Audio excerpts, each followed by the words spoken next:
Brit and Zal, thank you so much for your time, Oh, thanks for having us. especially on this very special, momentous occasion with our strikes over.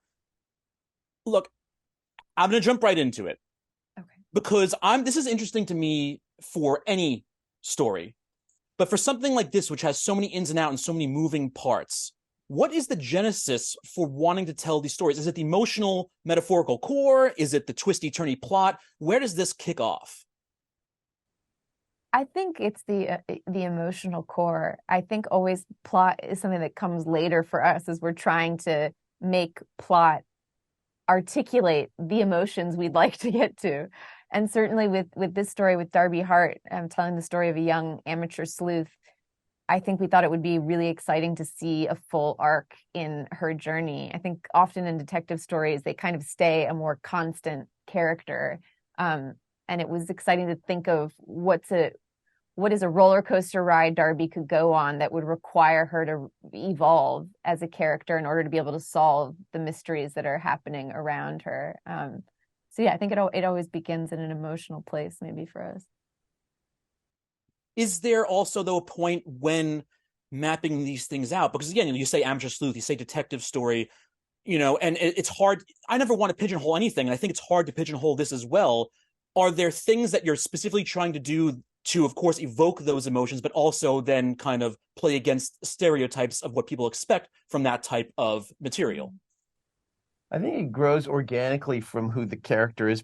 As Britt said, it's the emotional core, and then the character that is holding that core.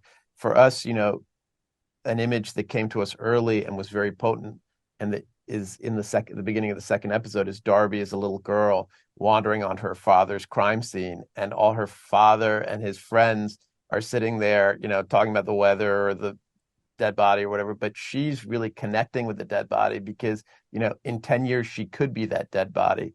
So she's having right away at 10 years old, she's having a viscerally different experience than, than a classic detective or cop would have on the scene of a crime. So all the future choices came from there.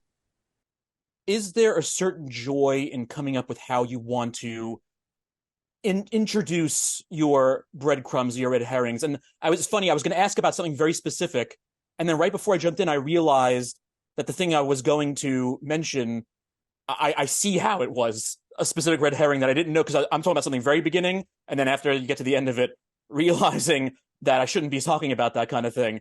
But is there a certain joy in finding out how you can bring those out into the world for people? Yeah, I mean, I think for us, I think we're so compelled by the mysteries that you can watch over and over and find something new in every layer. Like, I think at this point, we've probably watched Chinatown dozens of times. And every time I watch Chinatown, there's like a new layer that I'm understanding in it. And I love that kind of storytelling in novels, and I love it in filmmaking. And I think we try to make something that is robust enough that it can withstand multiple viewings and different like sort of layers of scrutiny.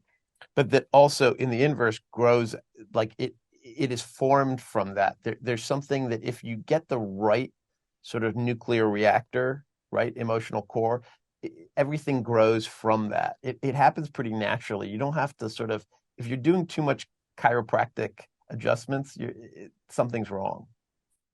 I have to let you guys go, and I will cut this out. I won't use this, but for my own peace of mind, I always want to make sure that I am not going crazy.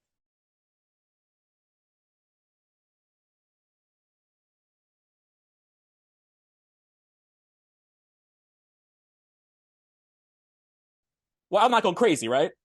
You're not going crazy at Okay, all. good. There was definitely premeditation behind that shot. I'm going to cut that out. I won't use that, And but thank thank you you for guys. noticing. Thank you for noticing it. Yeah. Have a great day. You too.